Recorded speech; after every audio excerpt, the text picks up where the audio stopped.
world. Hello, everyone. Some people last time with the new music thought it was a little dour. I did bring up the tool to change the music this morning, but I ran out of time before selling Teams Drums. I was going to get to the section where the beat drops, which is like 20 seconds of to add a little energy. But I didn't do it. But it didn't come up as a copyright violation when posted last week because it's original music. So there we go. Music. Is that right? It is my music. That's the music I was writing in 1990. Oh, let's go with 3. Wow. I've never written any music. So arguably, it can be said I've never written any music either. I've done a collection of noises in some kind of a pattern. Good noises. I like it. There are noises. Where's my phone? It's warm in here. Is it hot in here? Or is it just me? It's just me. Oh, you are sitting in the jungle now with your. I am, and I did add a Christmas tree, but I didn't have time. Right there, you can see like the base. I didn't have time to find the extension cord to plug it in to give it power. I can't see. It's very festive as it's not lit up, but we'll hold that against you. How big's the tree? Look at that. That is the skinniest Christmas tree I've seen. That's the best. At least you tried tree I've seen. Is that how Christmas trees grow in Florida? That is how Christmas trees grow in Florida because we have palm trees. So it should really be a palm tree. Where are the team's flavored decorations in there? Team's flavored decorations on the tree. I don't know, but I have a donut. Okay. That'll do. Must have an emoji donut. So hello, everyone. I'm Michael Tressler. I am a senior technical consultant at Jabra. With us are Ruben Newellars and Martin Boehm. They're our regular hosts. They're both architects in the Center of Excellence at Microsoft. And special guest, and I forget your job title, Director Business Strategy. Something. That's right. Lots of words that follow a bunch of other words at Microsoft as well. Sweet. I welcome Adam Curry. I've known Adam for a long time. You were involved with the Link Users Group, right? Oh, yeah. So we go back. So, Michael, the first time I met you was 2008. I think we were doing OCS when you were still up in a different location here in the U.S., and that's when I think Link was like, I think it's right when Ballmer came out and said, hey, we're going to call it Link. And we're like, oh, what is this? What is this word?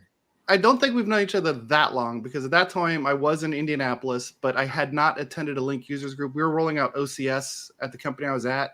Link got announced, and I just said, hey, let's just stop the rollout. Let's pause it for like 4 months. Let's just jump to Link because we had like 75 of 1,000 people on OCS. I'm like, let's just pause it. And so we paused, went Link. And then like a year or two later, the Link users group started? Or did you guys start it right away? So we started, it was myself, Kevin Peters, who I know has been involved in the community as well, and Randy Wenzel back in the day. There's a name from the past. Yeah. We started that. I think it actually kicked off officially in July of 2010. And then we went through the whole nonprofit piece in July of 2011, I think it was. But no, it's been a while. So somewhere around there, I drove to Cincinnati, from Indianapolis to Cincinnati, about an hour and a half drive to attend. You guys were like in Kings Mills or somewhere around there. Right. We're at the original, the OG Microsoft's office that's no longer there anymore. But I think the first time I met you, and that's when I realized that you're extremely tall. I am extremely tall. I'm not extremely tall. The rest of the world is just not up to my standards. Oh, there you go. No offense, Martin, because Martin is on the world is way up. Don't do Martin like that. That's mean. I mean, I love Martin. We get along well. It's just facts. If you were to see a picture of the two of us, and if I had the time, I could bring one up. There's a sizable difference. That's true. In height and in intelligence, he's far more intelligent than I am. So, don't get there. Ruben's a taller fella too. Don't get close to you though. You're still bigger, taller. I guess Adam, since we're talking like the history of Adam, so you do the Link users group. Where are you working at this time? I was working for a local consulting company here in Cincinnati, Ohio. It was actually called PCMS, another one of those, I think, relics of the past that no longer exists in its current form. Started there. That's actually where I met Kevin. We worked together, and Kevin was the one that really introduced me to kind of the Microsoft UC side. I had come through, prior to that point in my career, I had done more legacy telephony, Avaya, Nortel. I have a CCVP with Cisco back in the late 90s, early 2000s. So for me, I was like, listen, I was doing some sysadmin. I already knew some telephony. I remember, talking about OCS. And then when R2 was coming out, like, hey, we're going to put telephony in this thing. I was like, man, that kind of actually takes both the things that I know and puts them in one product. Like, I would be dumb not to spend time on that. And I've been stuck here ever since. So really enjoyed it. Obviously throughout, working from there, working at a partner named Unify Square, another relic of the past of just going to knock all the things that don't necessarily exist anymore. But did a lot of UC deployments for the last 12 or so years. Now it's really fun because over at Microsoft, I don't do deployments anymore. I'm more of the business strategy guy. I help our field in the customer success unit really figure out how to work with our customers to make them as successful as possible. This is my little professional rant at the moment, but it's really great to work with our team and our folks out in the field from a worldwide perspective, all about Teams Phone. So I know that, Michael, you've been talking a lot with Jimmy on like Teams Rooms and all that, but folks like Ruben, Martin, and myself, we land a little bit across the converged communication space, and I solely focus on Teams Phone. Hey, I did just release 4 videos on empowering.cloud. Empowering.cloud, the future of websites. I don't know what the tagline is, but it's Tom Arbuthnot. We just say empowering cloud. Tom Arbuthnot's involved. That's all you need to know, and it's like, oh, this is a good website. Yeah. 4 videos on enabling direct routing and Operator Connect, direct routing as a service. So I'm still doing the Teams Phone thing. Absolutely. Let's not forget. Where's your book? You're getting your book. I know, Yeah, right? I wrote the book on Enterprise Voice. There it is. I knew that was.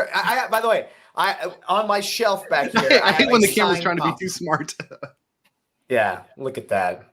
I have a signed copy from you, Michael. It's one of my treasures. I will. If my house starts to catch on fire, I'm running to grab the book. Look, there's a screenshot of a lady. So it's not Adele from the the traditional. It's not Adele. Because I was not at Microsoft, so I chose copyright-free images. So there's a website that has like pictures of people. So I made whatever this random lady is. I made her I signed in a Teams or Skype, uploaded the picture of the random lady, and then got the screenshot of the random lady. It's fantastic. Yeah, it's definitely. I don't recommend writing a book. People have asked me like, Mike, are you going to write the book for Teams for Teams? I'm like, it's got my YouTube channel. It's a video book now. A lot less. Turn on closed captions if you want to read it. Yeah, I can't tell you last time I've bought I think many of us on this call go back to like the O'Reilly days, right? Where I remember running out a different bird on each cover. I have a collection of them down in my basement, like of old books I collected. And it was so great to like run out to your local, Barnes and Noble or Borders bookstores and go look at the books and find your C++ 6.0 book with a golden finch on it. But I feel like those times have passed. The best of those books had a CD in the very back in a plastic cover, and you're like, oh, this has the scripts and stuff in it. I'm buying that one. I don't have to type them in myself. So you said a lot of business words. What do you actually, so you wake up in the morning and Microsoft has a task for you. What do you actually do? You're like you said a bunch of like business development and Teams, and I'm not on implementations and Teams Phone and deployment. So what do you actually do? The major thing, so what my day-to-day job is really to work with the field, to really develop and execute a strategy so that people are working. So folks that own licenses today, right? You have entitlements for either phone system through, as a standalone or add-on license or E5, really just helping customers understand like the value that Teams Phone brings to that. So we talk about how do we, enable our field to go out there and do that. Like, so for example, we get a lot of folks that are talking to us that come from legacy telephony, right? I still got the Merlin Magic system in the back right? I'm buying parts off eBay. How do we tell that story of moving to Teams Phone, right? I got a customer that's in a big Cisco contract. How do I work with that customer to get them off that Cisco contract? Think about Teams Phone. Or if I'm going through a compete and I'm already on a cloud communication service, how do I do that? So a lot of that strategy of how we build, that narrative that we share with the field that they can go help execute against that. That's really what I do. I know it doesn't sound super exciting, but it is pretty exciting to see, really important for the organization, and really exciting for me to work with, really cross organization, from our pre-sales folks in the stew to our engineering groups. I get a chance to really touch all the different organizations, and working with Martin and Ruben in the Center of Excellence. It's super exciting to kind of be in this, this council of folks that think about phone and think about converged communications at Microsoft. So I do want to say, if you need a real world example of where Microsoft Teams Phone delivers incredible power and value, I have the example. And Ruben, pay attention. Let me write this down. Write this down. It's a lot. So imagine there's a booming social organization that has a large campus, but is only open like 15 hours a week. But people call. And there's no one there to answer the phone. So it goes to voicemail. And then when people come in, they listen to the voicemail and respond, but it can be a few days. We're working on taking these lovely telephones, these lovely little polyphones, and putting them in people's homes, like the executive board and whatever, at home. So now you'll be at home. Just, hello, thank you for calling our social organization. How may I help you? That's a great use of Teams Phone. It's like, there's no on-site staff most of the time. Some of the people, even when the phone rings, like, I don't want to answer that. Cool. So the people in charge have a phone at home, a little PoE adapter connected to your Wi-Fi. Wi-Fi Teams Phone, I know. Just calm down. So there you go. There's your Teams Phone. Just there's another use case you probably haven't come across. And Ruben, since you focus on small, medium-sized business, why should we use Teams Phone instead of this legacy thing we bought 10 years ago and it's paid, we've paid it off? Because your staff can now, your skeleton crew can take calls at home, or God forbid they install Teams on their mobile phone and answer at Walmart. True that. Teams Phone. It's for you. Why am I talking like everything's a tagline? Adam Curry, making you better. There we go. Sounds fantastic. All right. So welcome, Adam, Martin, Ruben. Martin, you just said, do you want to kick off the What's New world? The What's New in Teams world? Oh yeah, let me open it, shall we? Especially since you said, because I'm picking on you because right before we started this call, you're like, I just completed the What's New deck. I'm like, I did. Should be top of mind. Of course, it's always top of mind. But so yeah, let me just pull this here. So, so in meetings and webinars, there is a new one-click instant poll. And this is aimed at quick check-ins during Teams meetings. One question, or a poll: how many people use polls in Teams meetings? One. I do. Oh, me and Adam. There you go. I've just started getting more into them. I actually quite like them. So this is all aimed at kind of one-click instant. There's poll suggestions as well. Let me see if I can share my screen in here. Yeah, so I did play with this yesterday. One, it's really cool. So with this instant poll, you don't have to create a poll. You don't have to sit there and go, oh, what is my question? What are the relevant answers? It's just very much of instant feedback. To do it when you're in the meeting, you have to add the polls app to your meeting, and then it just shows up in the bottom right. I think Martin's going to run through and give us a quick demo. But yeah, I never really have done a poll in a meeting, not a Teams poll in a Teams thing. So let's see what we have here. Yes, this is the one-click instant poll. So yeah, you can, if you go into a meeting, you can add your poll, but now you see along the top, you've got these little instant click ones. So yeah, and it's hard to see until I did it live. That far right one, it's like a heart and a heart. Like what? But then when I did it, it's got a little line through the heart. It's a broken heart on the right. Yeah, that's it. So you can put, do you like this? And you can just do an instant click. So it says here, defined binary responses to get immediate answers to your spoken poll questions. Yes, no, thumbs up, thumbs down, heart, broken heart. So these are coming. Oh, yeah, it's already live. This is live because I am I tested it in my my employer tenant, and it was right there. I just did a meet now, and it was there. All Yeah, right. one thing I think it's great about this though is it gives us the ability. Like, there's a lot of times like I'll use these because I have to do some trainings every once in a while internally, and I'll be like, "Hey, are you still paying attention?" Yes, no. That's a really interesting one. You know, it's like when you cancel a meeting and you still see those four people, or you close a meeting, there's still those four people that are connected, and you're like, I don't wonder if those people were actually paying attention on the call. But another great place where this is we did a couple things internally where we were thinking about what we want to do for the holiday time with a little bit of some of our team group. And we say, hey, do you all want to get together, you know, the Friday before the holiday and do something fun? And we just did a quick yes and no. So you could take something that's a little more dynamic when you're talking than saying, wait a minute, let me set this poll up. Yes. Do you want to do this? So it is great from that perspective. I hope that there'll be more of these that come out. I would love to see something like, maybe if you're talking or you have a guest presenter, you could quickly grab like a 1 to 5 star type of approach. But I think there's some great stuff to just kind of make polls a little bit more ubiquitous, because I don't think I ever really used polls until I came here at Microsoft, because I just found them too tedious. Yeah, you can add a rating in, but yeah, kind of these quick ones are quite good. It does say at the bottom there, Microsoft Polls is the only app offering a one-click instant binary poll. Why are you advertising in the middle of an announcement? Well, I'm taking off. I'm following on from your lead of advertising. Presenters must take time to draft the poll in advance. Yeah, really? Yeah, another one. PSTN dial in, dial out, and call me attendees in meetings to join breakout rooms. So I think this has been a big ask for breakout rooms. Here's the question, too, similar to what Adam said. Who's used breakout rooms? Oh, Adam, you're such the great Microsoft advocate. It's not.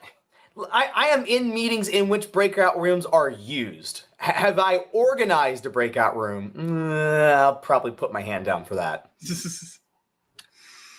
What else we got? But it's nice to know that you can now, if you're on the road dialing in, you can. Yeah, that's the thing.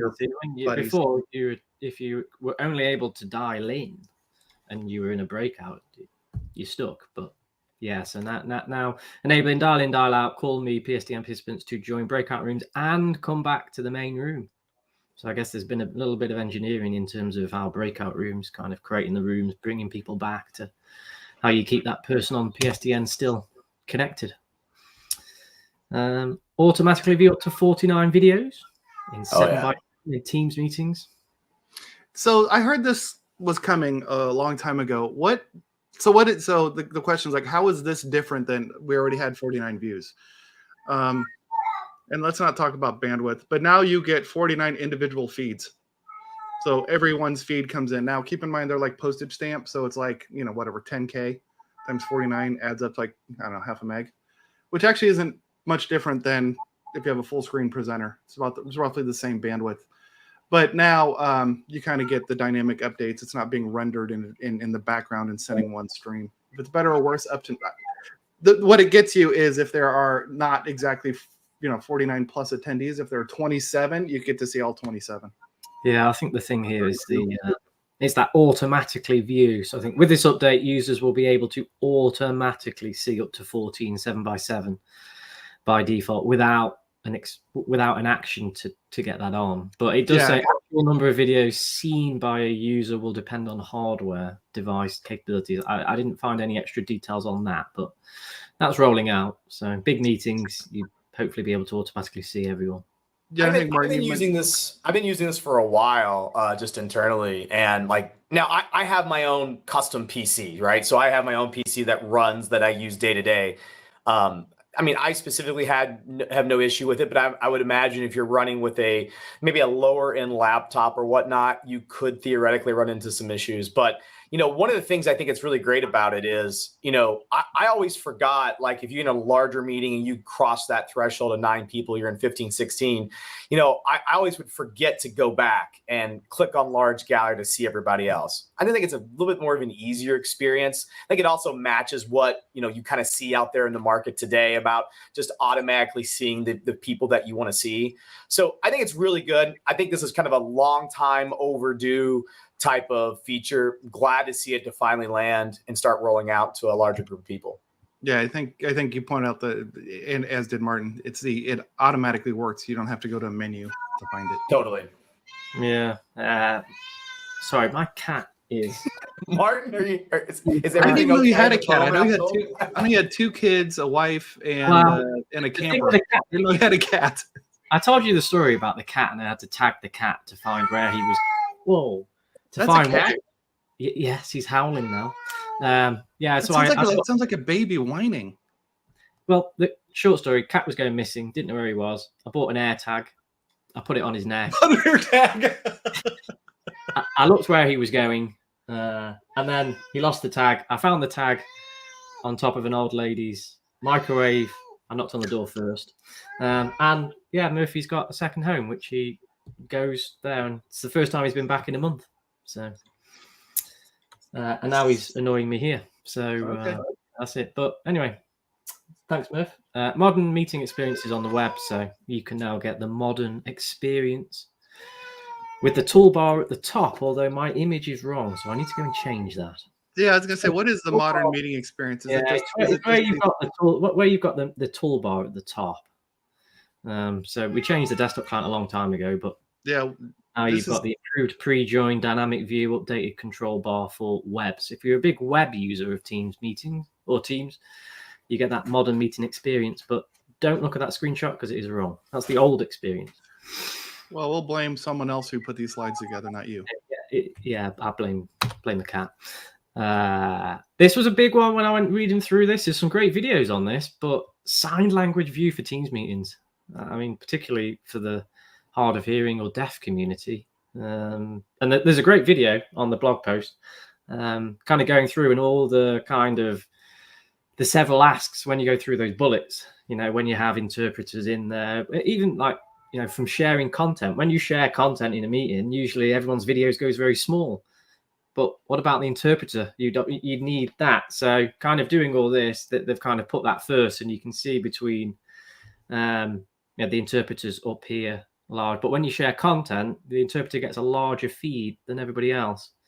Yep, and she's always in the same place, so you don't have to, like, as people turn their video on and off. Yeah, people kind of start moving around.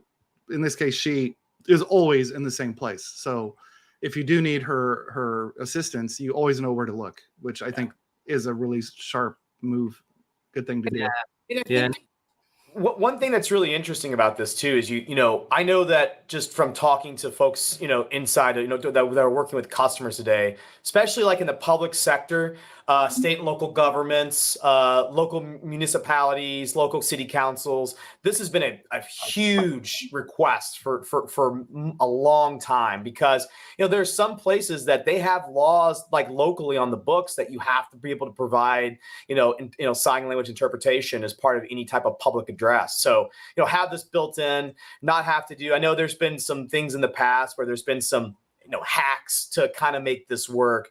I think it's going to be great to really be able to provide this and really continue to tell that accessibility story. Because, you know, I think as, you know, you look at Teams as a whole and accessibility, I think that you'll see there's been, you know, quite an emphasis. Just if you go back in the last 12 months of some of the features and functionalities released, been a lot of accessibility around live captions, transcription, whatnot, really to give more people an opportunity to really consume, you know, meeting content in the way that makes sense for them. So I think it's a no-brainer, and I know it's in development, and I can't wait to get a chance to play with it, because I think there's gonna be a lot of customers that are gonna really want to implement this quickly.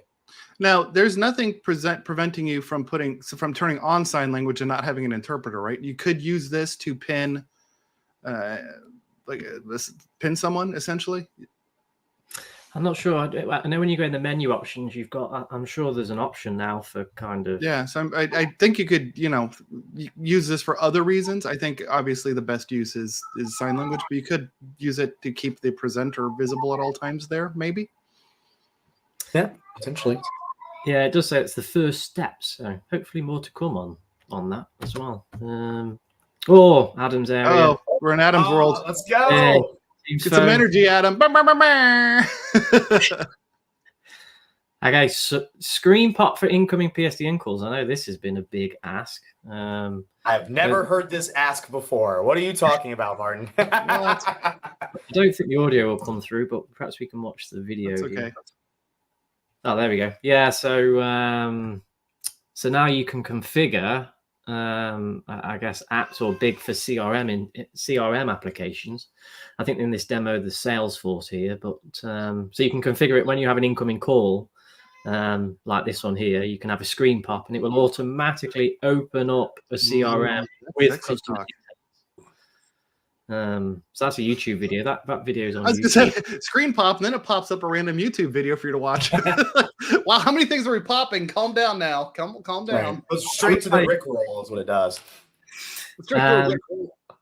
Yeah, so it takes a bit of configuration. I know there's a good blog post Tim Russell did on empowering.cloud. So this feature can be turned on and off. So yeah, definitely have a look at that for that use case. If you need to screen pop a web application with Teams Phone, yeah, you can do that there. So you could bring up, I guess, relevant customer details once they're ringing in. Or I haven't seen how it's configured or anything yet, but yeah, I that's wonder where if it they're is. going to add screen pop for IM. So if somebody hits me with an IM and it says, "Look, it's Adam.Curry at whatever," because nowadays it's multimodal. It's no longer just phone. It's text and chat and whatever. Yeah, I mean, I think just from my own personal opinion, I mean, if you think about, obviously, if anyone's lived in a CRM or, whether it be Dynamics or, Salesforce or whatever that may be, anytime that you can bring that integration out to not have context switching take place, it just saves so many clicks. I remember way back when in the day, I worked for a company as a consultant here in Cincinnati. And I mean, the amount we were counting like context switching in customer service, right? Like how many clicks, how many buttons, how many times you have to flip screens, how many times that a person would have to push, in a contact center, have to push the button to mute and unmute, and how they were trying to limit that because I think for one individual call, they were having like over 85 different button presses at one point. So if you think about, as you think about whether it's chat, it's phone, something like that, this is all about just kind of bringing that story together. Obviously, it's very, from a CRM perspective, we obviously have some things that we can do there. And obviously, some of the collaborative apps integrations that we have can continue to make that better. So I'm personally excited about this just because I know there's a whole bunch of friends and colleagues out there that are excited about this to really bring this forward. I think this is the first step, right? In terms of making that tighter integration in the future. What's our next one? Transcriptions for calls. Can I chime in the previous one? Because I just want to add here that for me, it really depends on where the user lives. Like if this is a user that is living in CRM, doing calling, then integrating the calling experience into that CRM experience is probably the best way to go. But if you have occasional calls coming from the outside, but you still need to track it in CRM, then this is obviously the best solution for them because they mostly work in Teams, collaborate, and then having a call received in their Teams client will open up the CRM solution right where they can start inputting. So, yeah, that's a great point. Transcriptions for calls on Teams for Android. It's not this screenshot. I had to find another screenshot because I couldn't find one. But transcriptions for one-on-one calls and group calls now available for Teams app for Android for whenever you're on the go or just don't have a notepad handy. Look at that. Not getting into too far ahead, but now this is on the Android app. Is there isn't transcription yet on Teams phone or display? Is there? I've never tried. I don't know. I don't know. It wouldn't be bad on Teams phone if you're hard of hearing. Just turn on transcription. You can kind of I've not used this, but this is rolling out. I think perhaps it was already there for iOS. So now we've got for Android. Look, Jersey Jimmy. Devices, and then Jimmy jumps in. It's red like on devices. He's right? Jimmy, you've missed so much. We've learned about Murphy the cat. Yeah, we tagged him. Found he's got a second home with an old lady, and he howls like a wolf. So devices and Teams Room's companion device experience. Jump in if anyone knows more on this. So this one I had to watch the video like 5 times. This is a good one. But if you notice, like people's faces are removed, and they like so there's here you see like 5, 6. Now you're down to 3. So What it's removing are the people in the room. Like if you look in the upper right, there's a lady with a purple shirt. She disappears because she is in the meeting, joined to the Teams call. The people in the room don't need to see her. They can just look across the table and see her. So let's get her and the other attendees of the meeting in the room. So you're in that conference room. You brought your laptop. You joined the Teams meeting. I'm in the meeting room. I don't need to see you on the monitor or on the display. So they get pulled out now. So now you're only seeing the remote attendees, not any of the in-room attendees, which is a really nice optimization. Hot desking in portrait mode for Teams displays. I'm guessing. Oh, this neat. Yes. Love it. Guess this has come from the Neat Frame, now in portrait.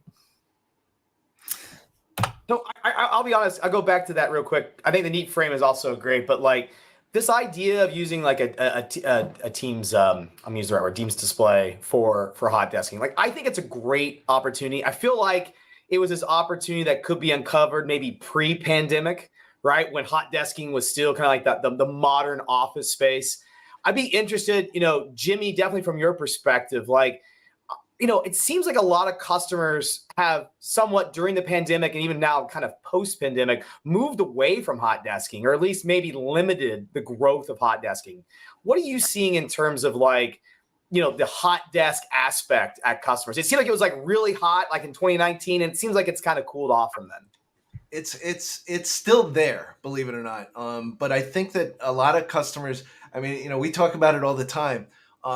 1 out of 10 rooms are video enabled. I think that we're looking right now at this transformation and this transfer of how are we going to work, and what really customers are sort of coming to me and sort of saying, and coming to our partners and saying is, how are we going to work? And I think hot desking has to work into some of this format, because real estate and facilities is an expensive piece of the puzzle for working.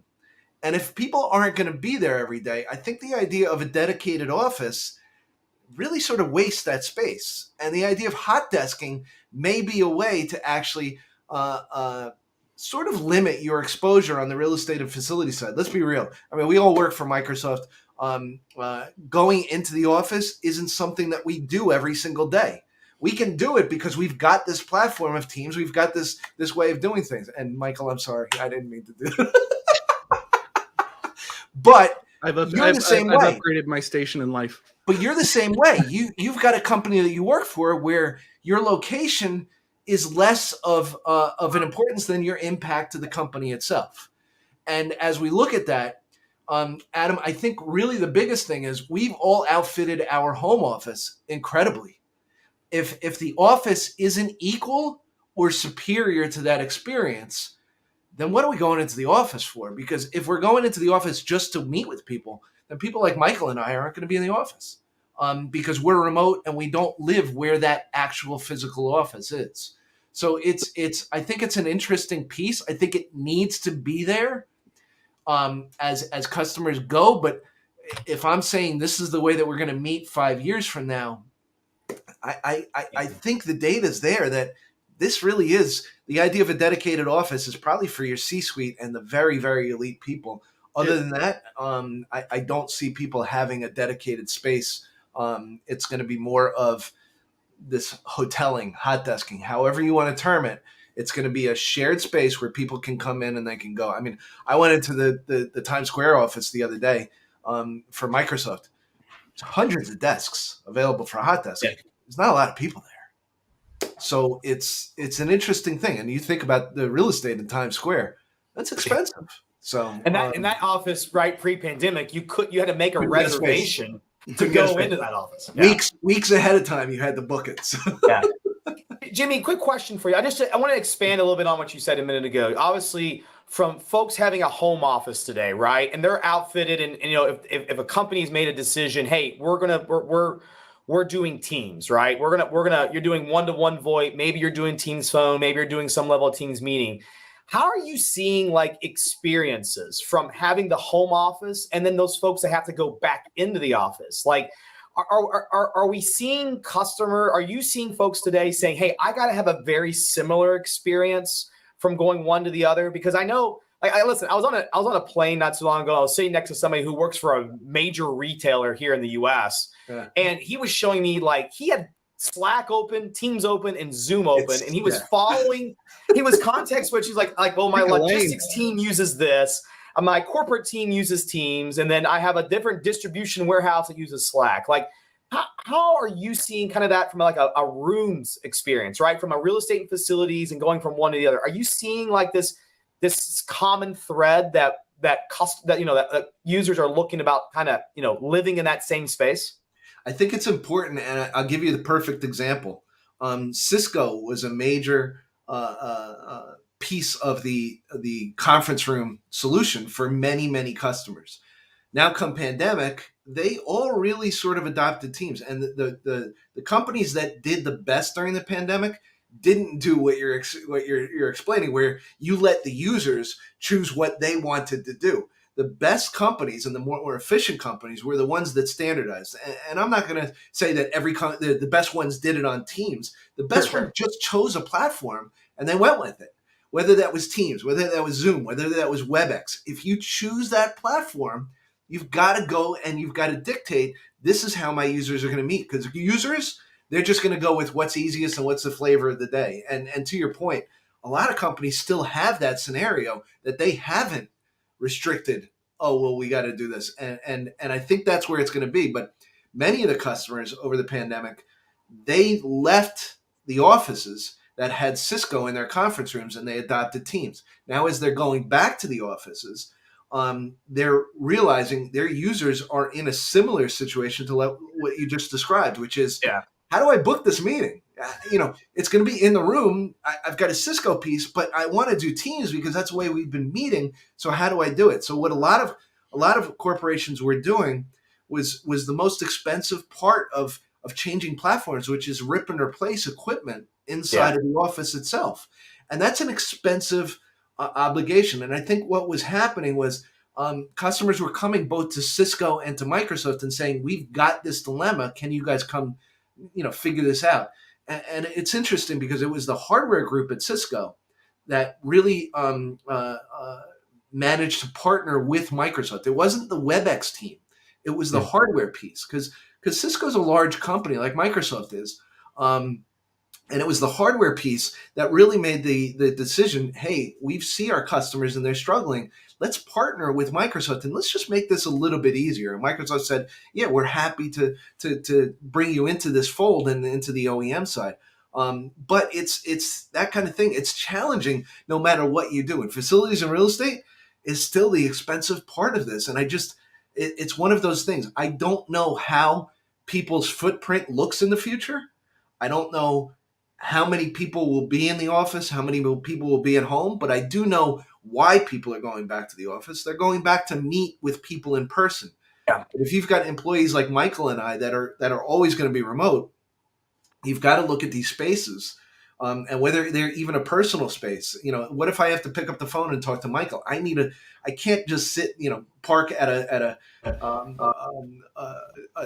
table in the dining room and say, hey, this is what I'm going to do. I have to actually outfit it. I mean, I don't know people that work effectively. I shouldn't say that. I do know some people that work from their couch, work from the dining room, work from other spaces. I mean, I live in New Jersey and space here is at a premium. So I'm in an extra bedroom. It's an 8x8 space. It's not big. It doesn't allow me to have a lab. I'd love to have a space that I have equipment because I work with this stuff. But instead I've got a sound bar up here. I've got, a panel that's mounted on the wall over here. And it's, you make it work, right? You make it work. And you make it work for yourself at home. But like I said, that experience at the office has to be just as good, because if it's a poor experience, if I can't go into the office and I can't talk to Michael or I can't talk to you, but I can from home, I'm going to say I'm more effective at home. And that's where productivity paranoia comes in. The landing space at the office doesn't have to be as good as what I have at home. Like, I get that, but it doesn't have to be dramatically worse. So at my previous employer, I'd go into the office And there were these old dual monitors on these weird mounts that you always had to monkey around with. A lot of them were missing the keyboard and mouse. So you bring your Surface laptop, you plug in. Oh wait, there are no Surface hubs. So now you have to play with the display port, the DisplayLink driver, have that installed, connect that. Some missing power supplies, missing DVI connectors. I'm like, what are we doing? Like, why isn't there 80% of the employees are rolling in with a Surface device of some sort? Why don't we have Surface hubs in 80% of the things? Why are keyboards missing? Why are cables missing? Because something breaks, and then somebody grabs a cable from the next cube, moves it over to there so they can work. And then over time, it all starts falling apart. It's like, get modern-ish equipment, have someone responsible to make sure that all the stations are working. If not, just put up a sign like, hey, this one ain't going to work. And make it okay. Like, it doesn't have to have a 32-inch ultra-wide state-of-the-art. It just has to be, I have to be able to sit down in any space and with it, plug in one cable and go. Not spend all the time rearranging things, looking for cables, like onto the next cube. Yeah. And that was what I found tedious is when I went to the office. It's like I always went to the same cube, and if it wasn't there, I stole parts from other things so that this one always works. And it was right in the front row. People just get one that works. So have the equipment that matches what your user base is. So currently where I work, it's all Lenovo's. By the way, it's Jabra where I work now. Go Jabra, Team Yellow. So make sure that we've got all the stuff. If Lenovo is a corporate standard, let's have a Lenovo hub so everything works smoothly. It doesn't have to be the latest and greatest Lenovo hub, just one that pairs and matches a Lenovo keyboard, a proper monitor, so that I can sit down in the space, plug in and go, and not start battling with what is this stuff from 7 years ago, the last time you cared. Well, and I'll say this just real quickly, and I think I'd love to ask maybe Martin or Ruben if this is different anywhere else. I know because I'm taking a U.S. centric approach. It's the ugly American syndrome, Aaron. I know. Like if you think about this, like let's take this back to phone, the thing that I know a lot more than rooms. Jimmy knows that space, but like you walked into an office space, whether it be a cubicle or something of that nature, 10 years ago, 5 years ago. You'd have a PC on the desk, monitor, a phone. It would feel like it's a desk. You walk in a lot of places a day, even in a hot desking environment. What you have in front of you is probably a couple cords laying on an empty desk. Like just the experience. Let's take a moment back. If you're a user or coming into that, it's not a very inviting experience. And so now you've got this situation of I'm at home. I have my to Michael's point. I have my creature comforts surrounding me. I've got little tchotchkes on my desk that I can play with. I've got my water bottle that's right here. A beer fridge within arm reach. Yeah, there you go. And you had your phone like that was part of that connection point to you. And now you don't have any of that. And I think there's a conversation about how that affects users and how they perceive coming into the office outside of just the person-to-person water cooler meeting, right, Jimmy? But then you also have the situation is what does that mean for facilities? Like how do you build a space that's more than just an empty desk? And I think this is where like if you look at like where the Teams displays and see I'm circling back and the neat frame go to, I think that's what we're trying to get back to is like you have to have some sort of device or modicum for that user to interact with. And if you're just providing them a blank spot, a blank room, a blank that, like it just feels so uninviting.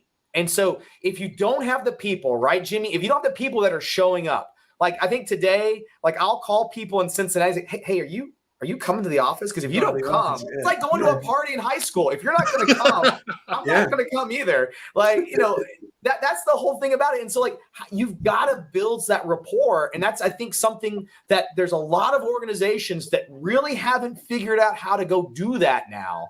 And that's going to be a really interesting thing. Martin, Ruben, similar in your areas, or are we just weird Americans that haven't figured it out yet? From my perspective, very similar. So in the Belgian office, you have a mix of phone booths or open desk places where you can have a dock with a screen, single cable to attach, and off you go. I personally don't like sitting in the office in an open space and doing my phone calls. So whenever I have a meeting, I'll move into one of the smaller meeting rooms. that always have a display, a speakerphone. So I just connect my laptop in the same way, but I'm, let's say, more private space, more comfortable to have the conversation. I would prefer that better than signing into a device for hot desking, because it's also easier to then share my content and so on. But very similar experience as you just described. Yeah. Same for me. So I haven't been in the office in a long time, but yeah, it would be who's going to the party. Yeah, I'll come. So But it is a real challenge, though. The most partners I spoke with in the SMB space, they say like their customers are trying to figure out like this hybrid work environment, how they kind of understand what their people want now, but they are figuring out like in 2 years, what should I plan for? What should I look for? And I think that's probably too late, Ruben. That's the time frame as an example they gave, but yeah, it's one of the things, you know, you might not, I think companies have to look at it as you might not make the right decision now, but you have to make a decision now, because if you're waiting for 2 years, to be honest, the employment base is probably going to go looking for where's another job. I mean, here in the U.S., you know, there was a jobs report that just came out this morning that was better than expected, which isn't a good thing for us, but it means that there's a whole bunch of opportunities out there for people. And I think it's like I said, you might not make the right decision, but at least let's make a decision. And I think Microsoft has been very good about sharing us as customer zero, sharing the data that we've collected. You know, we're not the largest employer in the world, but we are a large, you know, portion of employers. And we do speak to companies as well to aggregate that data and bring it back into something that's in usable format. But I think people have to make a thing. And Adam, to your point, if companies are saying, go do what you want, I don't think that's a model for success anywhere. You know, it's one of those things. I like some other platforms' features for this, but I like Teams for this, and I like another platform for this. I do the same thing. I wish there was one that had everything all together. And so far, Teams has been the closest for me. But I do find that with Teams, I can get 99.9% of my work done in the day. Yeah, with it in there. All right, what do we got next, Martin? That was a quick conversation.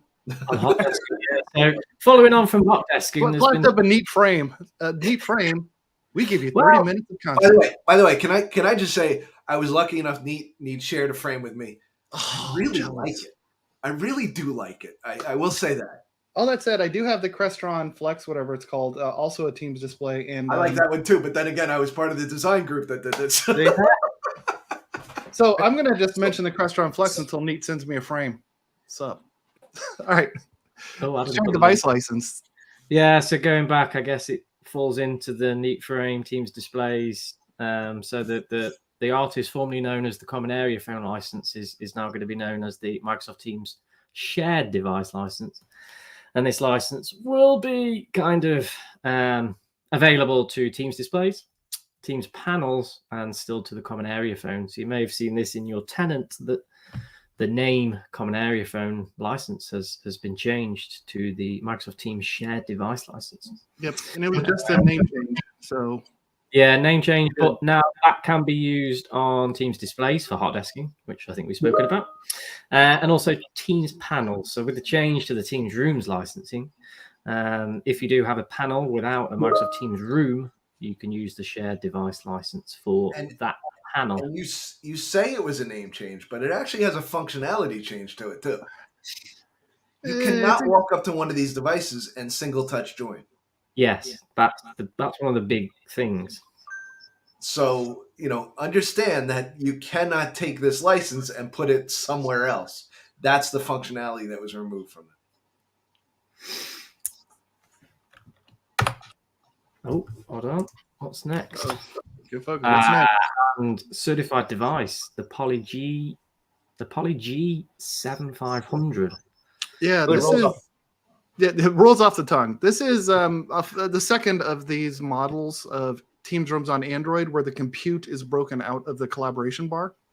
So it's no longer an all-in-one. It's similar to the classic Teams Rooms model now, where you have compute and then you can add multiple different device, the cameras, speakers, microphones, those sort of things. The limitation of Teams Rooms Android all-in-one is you're kind of stuck with, as your needs change, as things grow, as things get better, you're kind of stuck with the camera, speaker, and microphone that comes with it. This then lets you choose what you want, and you can get into those large modern, large high-end professional things from Biamp, Shure. I forget them all off the top of my head, where you can then really get into ceiling microphones, ceiling tiles, that sort of thing. So Teams Rooms on Android, Poly's been promising this for a while. They got it out there. They got it certified. Looks like a really great device, really flexible device to, if you're standardizing on Teams Rooms Android, both Logitech and Poly now have devices that let you really scale out to larger rooms than what a device hanging out the front of room can get you to. Managed Surface Hubs as Teams devices from Teams Admin Center. Adam's pointing to one. So I think this has been in preview for a while, but I guess it's now it's looking like it's GA. So yeah, it's been there a while. It was all pretty much read only. You can see your Surface Hubs, but now they're starting to add remote restart, configuration of settings, things like that. You can actually manage it now, as opposed to kind of just see, is it connected or not. Surface Hub, by the way, is a bit of a challenge for the backend management, because as mine is right now, they go to sleep, which means they don't send their hello messages. So the agent can't tell Teams Admin Center, I'm actually still online. I'm not dead. I just no one's used me for, think over the weekend, or a couple hours between meetings if it's in a room. So it's actually a bit of a challenge that they have had to add a sleep mode as opposed to a disconnected mode. Which, how do you know when it's in sleep and when does it go disconnected? Is it 3 days? Is it 5 days? So good to see this in here. That's just a bit of little trivia. I know that the Teams Rooms Pro also has Surface Hub in there now. The Teams Rooms formerly known as Teams Rooms Premium, also has Surface Hub in there now. So the ability to manage this outside. Surface Hub was always, the story was you have to use Intune to manage, which was kind of cool unless you were not an Intune customer. Also now it's like, hey, I'm just a Windows guy. Surface Hub is great. It's a Windows device. Intune is handled by a totally different team. So now you can get device administrator rights in Teams Admin Center and now have a easy to use GUI to manage your Surface Hubs. I'll tell you this, just with the one that I have, like, I have definitely felt the pain of being that end user organization and having multiple devices. Like my demo environment, I've got a Surface Hub, a couple of MTR Windows devices, a couple of MTR over Android devices down in the basement, and trying to figure out okay, I want to set up a policy and manage those individually.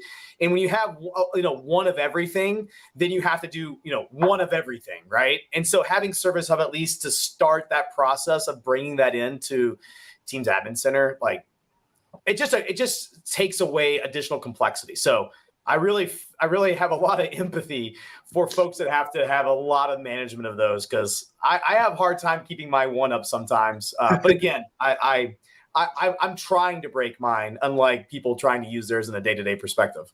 It also, one thing from a technical point of view, the device administrator sign-in needs to be an Azure AD account. I don't know if it needs to be an Azure AD account. It needs to be an account that can get it to push into Teams Admin Center. I rebuild mine a lot because I forget the admin password, so I can rebuild it.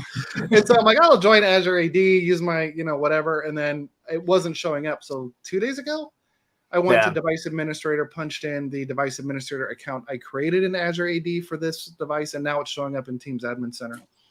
This if one it's not showing up in me. Teams Admin Center, make sure you've followed whatever the guidance is, because I don't know the exact details off the top of my head. Pro tip, if you decide to put Windows 11 on yours, make sure you back up the BitLocker recovery key, especially if you decide to move it over to local administrator.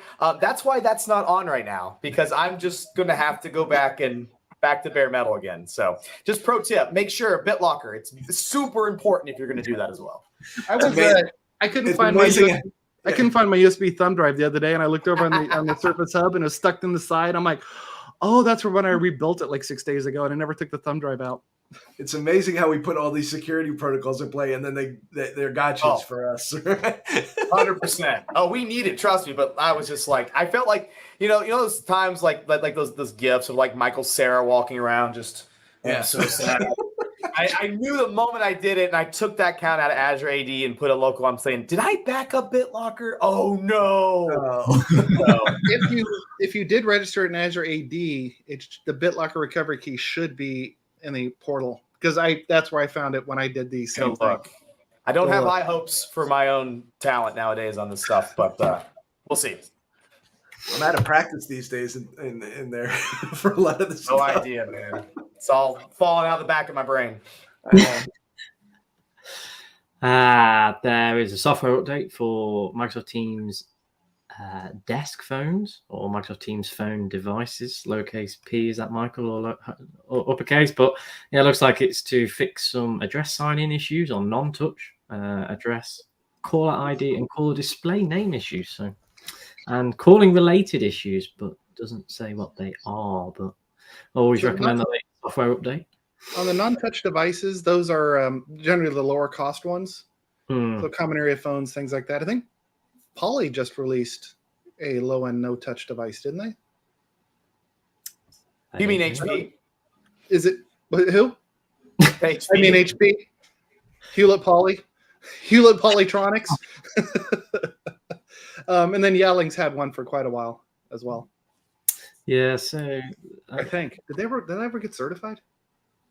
That's all the what's new stuff. The other bits onto the roadmap, and I'm just finishing off these slides at the moment. So yeah, that's a lot on that slide. That's an eye chart. Oh. Yeah, I'm trying to make it easier, not more complicated. But there's some. This is meetings. I don't know how I've got. Oh no, that's right. Yeah, so there's some new stuff added for Teams Rooms. Teams Rooms now has its own category in the What's New deck. So down here, there's some new items added to the roadmap for Teams Rooms. The hardware occupancy sensor's been added. Ooh, I heard rumors that they were going to start tying into third-party occupancy sensors. So good to see that's getting there. That's been added to the roadmap. There's a ton of stuff that's in development. Launch. Starting the whiteboard, I think, is one of the big ones, especially in the Android world. Jimmy and Marin talked a little about that on the Selling Teams Room show before this one. Yeah. And somebody left a comment, and I'm like, that'd be awesome because people are asking for their 105-inch touch screens to be able to walk up on whiteboard. I'm like, if you got a 105-inch touch screen, get a walk up on whiteboard, man. That's an awesome. Be walk into a room and what's going on here? Yeah, calling. One added federated group calling. Adam, what's the hotness in Teams calling and phone? Anything new and exciting other than like screen pop we talked about? Anything else coming out? I mean, I think there's some things that if we look at, you put me on the spot. If we go look at the roadmap, I think there's some things that they're coming out. I mean, the big one here, obviously in the develop is a lot of things around VDI. I know that I know that sounds very not exciting, but it's one of the things I know that there's a lot of folks that are kind of actively waiting on that. Also, really interesting to note is, we mentioned federated group calling. Yeah, I think there's an opportunity around that. That's a new one that's been added to go check that out. But I think there's going to be, as we think about like the next 12 months or whatnot, I'm expecting to see additional capabilities and features probably coming out soon. So I'm pretty excited about kind of where we're going from a callings and meetings perspective. So I guess there's probably more to stay tuned. Seems like it's a little bit of a lull, right? We're in that Ignite lull. Bunch of things came out. Teams Phone Mobile. Let's not forget about that. We've not mentioned that. And then there's that kind of a lull as you start to kind of ramp back up. So I expect there'll probably be some more things added soon. And then you get into December, and for those of us who have been in IT doesn't want to make any changes in December because, especially if you're on call, hey, it's December 23rd. Let's go do a massive change. Now, all that said, in IT, it's awesome to do things after Christmas and that week between Christmas and New Year because no one's around, so you can just like let's upgrade servers, let's upgrade switches and whatever during the workday because no one's around. But yeah, nobody wants to do changes in December and then have to like get a call on Christmas Day going, hey, the network's down, firewall's crashed. That code we pushed out 2 days ago is bricking devices. No, but so yeah, don't expect a lot of changes now. All that said, developers are still developing, IT guys are still ITing. That January, there should be a big rush of things coming out in January as it's like, yeah, we don't push this to live until, mid-January. I like what you said there. IT guys are still IT. What did you say? IT? Yeah, ITing. IT. The act of doing IT. Yeah, so I mean, ton of stuff for meetings. One, Teams Premium hit the old roadmap, and then ton of stuff. Yeah, I mean, I love. I like to Adam's comment on VDI. I do love VDI. Just been using Teams on AVD, and now I'm using Windows 365 now. So yeah, you did a lot of VDI, or at least the Teams virtual desktop stuff. Yeah, Azure, yeah. What's it called? Azure Virtual Desktop. Yeah, Azure Virtual Desktop. Yeah, so I think Jimmy just left us. features, a couple of features that aren't there yet. Biggest one was, I think, noise cancelling. I think Ruben mentioned I can hear you typing, and I don't think all the reactions like clapping and some of the video layouts, but yeah, I mean, particularly for calling, location-based routing, I'll go the US way for Teams on VDI. Lots of big things there. Let me just skim through. I think we're done after that. I think we're done on what's new. Quick thing there. I just was making sure that there is now availability of Teams calling plans in Mexico. Yep. The brand new 35 markets that if you go on the calling plans area inside the learn.microsoft.com, you will now see that was listed, I believe, yesterday. So thanks, Martin, for the heads up on that. So that's right. Okay. Yeah, I know. I read it and had a look. All right, we're at the hour mark. Real quick, Adam, thank you for joining us very much. What you got? Anything exciting, work or personal life coming up, like this weekend, or like you presenting anywhere, or you going skiing, or anything? No, I think probably the most exciting thing is that my family, we adopted a new puppy about a week ago. Puppy. A little white mini sheepadoodle that is just absolute, just into everything. Yeah, so it's an Old English sheepdog and poodle mix. It's a little fur ball, a little cotton ball, but it's adorable. It's very nice. It's very nice, but it likes to chew on everything right now. So I'm probably like doing like baby gates and getting things off the floor because, if it's there, they'll find it. They're little velociraptors just continuing to test the system in which it's like a Roomba. That Roomba goes underneath your couch and spits out that half-eaten piece of pizza you didn't know you dropped drunkenly under the couch. That never happened to me. Yeah, absolutely. But thanks for having me, guys. Really appreciate it. This is awesome. I think you guys are doing an awesome thing for the community. So let me know if I can help in the future. Yep. Thanks. And Ruben, what do you got going on? Anything? A bunch of family visits, and that's covering my whole weekend basically. Martin, any runs? Any camping? No camping. There will be some running. I need to go get the Christmas decorations out and find those elves that I keep getting reminded that these elves need to be doing and getting the mischief. So I need to find the elves. They're currently hiding in the loft. So it's going to be you better decorate the house this weekend. Today's December. Today's 2nd December, and I have not opened my 1st December advent calendar, which means 2 pieces of chocolate for me today. So that's big news. Also, I don't have anything major, no trips. There's a World Cup going on. Yes. One of my 2 teams, Germany, underperformed again. But one of my teams, the USA, not overperforming, is performing, I think, at the level I was expecting. So yes, Ruben, Belgium. I know. What happened? No comment. Same with Germany, no comment. Ich habe nichts zu sagen. But USA. Right. And England, unless you're Martin, Lions. England's looking strong. Who do you play in the knockout round, Martin? Who's your first game? Do you know? Senegal. Ooh.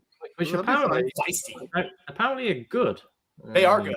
They have really good Senegal attack. fans have been awesome. They're like, you seen that, like the fans are all lined up with Senegal painted on their chest and their face painted and whatever. I'm like, they've been awesome fans. It's just like they always cut to the camera, and every time I'm like, you guys are that's awesome to see. So go Senegal, go England. I don't have a favorite. I just want to see a good game. Like I'm down to one favorite team. After this, it's like let's just see good games. So Japan played very well, and sadly for Germany, was Japan played very that well. ball out or was it in? Apparently, I was at the Germany bar yesterday, and everybody's like, "Oh my god, it was illegal!" And then there's one picture showed up on Twitter where you see like the lace of the ball is still over it. The whole ball has to be out, and there's a like a nanometer of ball still above the line. So we agree that on for the review, it was valid. There was a camera view on the back line, and there you could clearly see that the ball was still over the line. This much was still in play. Yep. So yeah, go because to the angle gives the wrong idea, right? If you see it from the right-hand side, you see the ball, there's a green space between the ball, but obviously you have to see it from the top, and that top view from the back was for me, it was clearly a goal. But they played very well. Oh, hey, we got a question real quick from Thomas Laciano. Parent-teacher meeting. Anybody know what that is?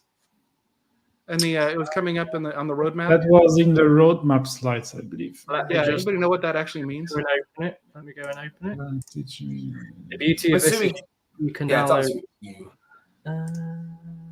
If we don't know, that's cool.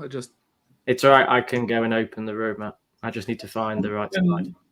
Is there an EDU? I know we're all saying goodbye, Frederick. Like the great session, guys. Cheers. Cheers to you as well. But there was also the same question said, is there an EDU forum covering topics like that? Maybe we should invite someone from the EDU space here. Yeah, let's get someone. I'll leave it to you guys, Martin, Ruben, and Adam, if you know someone. Actually, I do know someone in the EDU space. Oh, there you go. So that roadmap item says enable teachers to schedule virtual meetings with parents/guardians of students through Teams. So I guess perhaps an easier way of setting up those parents' evenings that we have in the US. So the GA date at the moment is January 2023. Roadmap item 100951. And so to you, Thomas, I will commit. Martin, let's commit to getting an EDU person on Teams Fridays in 2 weeks, which would be the 16th of December. Let's have an EDU person. Last time we had Viva. Today we have Teams Phone.